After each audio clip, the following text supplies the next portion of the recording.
Welcome back to the channel, and yes, I bought another car. As you can see, this is a Volkswagen Touareg, first generation. This specific year is a 2004, and I bought it for 1,400 bucks with delivery to my house, so not too bad. I checked it out, and it was in okay shape. The body looks great. The car has only 117,000 miles on it, but it doesn't start. The listing description just stated that this Volkswagen has an electrical issue.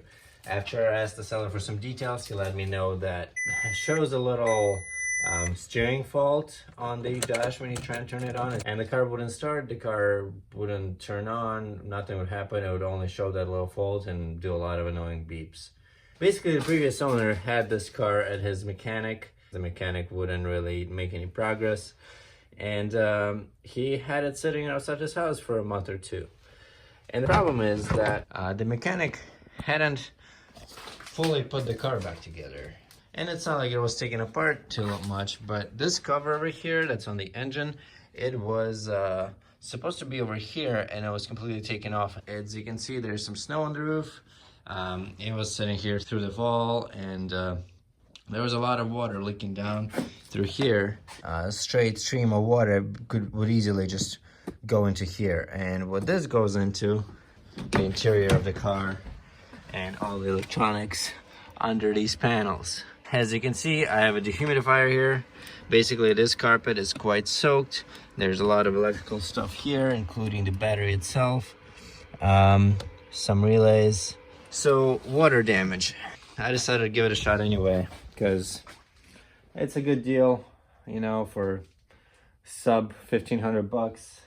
It's a decent car for that, especially with such low mileage, good history, has some maintenance records. At least that's what my impression was. They just turned out to be a bunch of random receipts from Walmarts and grocery stores and restaurants and stuff like that. And there were a couple of receipts for automotive stuff for the Volkswagen. And then I found this guy. Pressure tested cooling system needs engine replacement. Vehicle is overheating. That's when I had a pretty little heart attack. And then I kept reading, and thank freaking God it's just a Ford. Just another Ford with a blown motor, you know, nothing unusual. A 2014 with 150 miles, just blowing its motor. Sounds about right.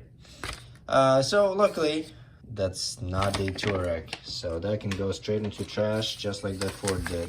We got a receipt for fuel leak fix, and then tires. That's about it. I think that's all that's major.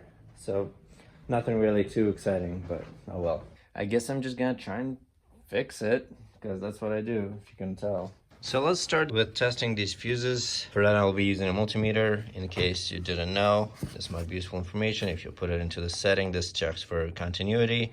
So if the fuse is broken, when I tap it, we'll be able to see whether or not it's blown. There you go. Beep means good. All these guys are good.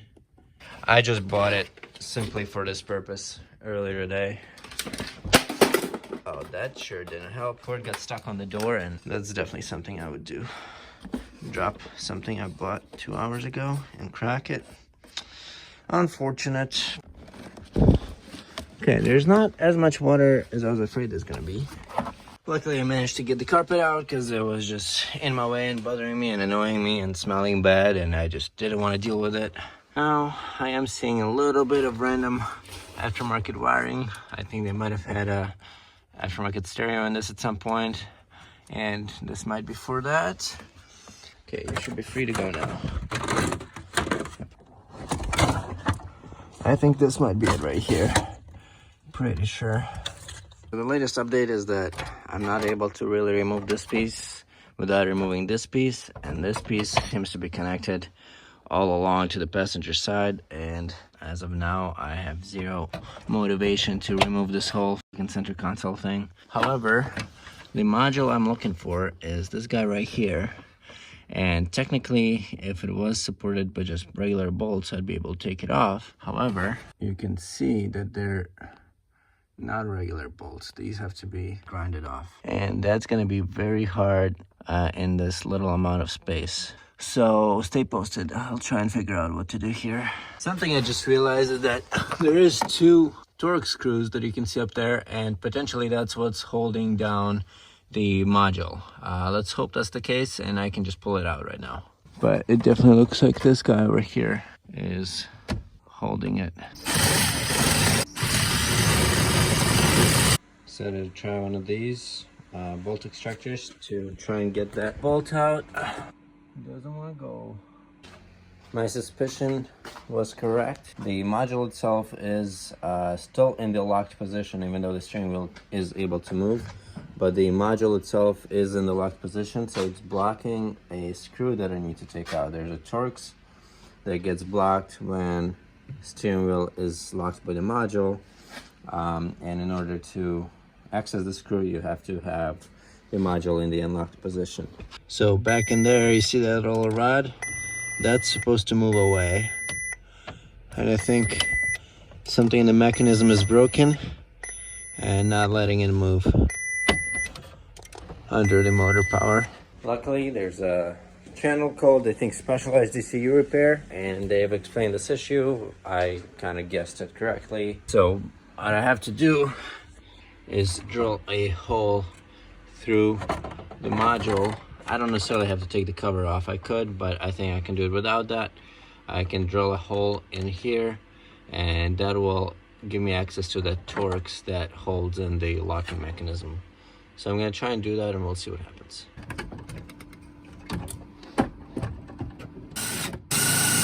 And I'm sure it's a terrible idea to bend that plate like that, but I just want to get this over with. I'm super cold. It's like 5 degrees outside right now. My garage is not heated.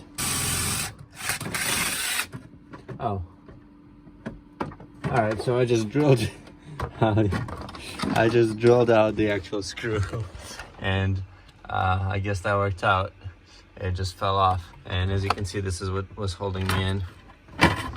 Whatever, I'll take it. I might have to replace the steering column, but we'll figure that out when it's time. Culprit of all problems. Let's take it apart and see what happens.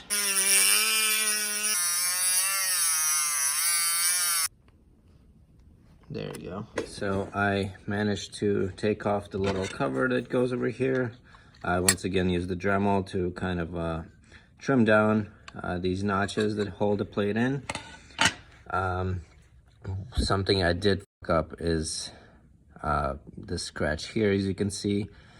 That was from me prying the cover off, and then the screwdriver that I was using slipped in and gave that a pretty solid scratch. So that's not good. Not like this unit was very functional anyways. Looking at the circuit board, I don't see any major issues with it. Everything looks solid, but that's not to say that these relays are in good shape. That's something that sometimes goes out on these. Sometimes the switch stops working, and sometimes you scratch the crap out of it with a screwdriver. There you go. There you go. So we have the motor. Can we take off? There's 4 of these little guys that hold this piece on, so I think that's what we're gonna have to take off. Ta-da. Still no idea what it is that I'm actually looking at. Technically, whatever's in here is not relevant because I am gonna be deleting the motor and the steering lock. At least that's the plan right now. This slides in and out depending on the position of the lock. The issue is, how do we make it think that everything is happy and good and it doesn't have to do anything and doesn't give me a fault? There are aftermarket chips or circuit boards that you can buy that will eliminate the fault, but you have to swap out this chip here, which has something to do with the immobilizer, I assume. Without this chip, the circuit board would not work and the car would be brain dead.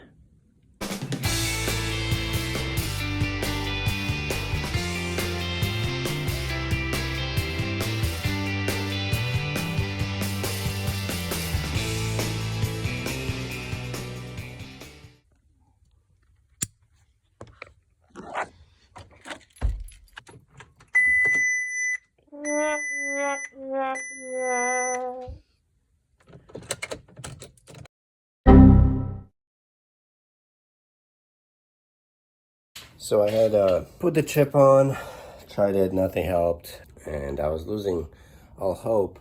I ended up putting a request help on a Facebook forum, and somebody noticed that the chip was the wrong way around. I thought I did it right based on the directions that came with the circuit board. So we changed the orientation as per his instructions, and let's see what happens. Ignition turns on. This is the most life we've seen out of this thing so far. I am scared to try and start it, but I guess we gotta do what we gotta do. We got some gas. Oh man, all right, let's see what happens. It started. Oh my God, it started right up. Ah, I can't believe this. Guys, it runs. Yes. Brake fault. That's okay. There's a bunch of stuff unplugged. Lots of faults.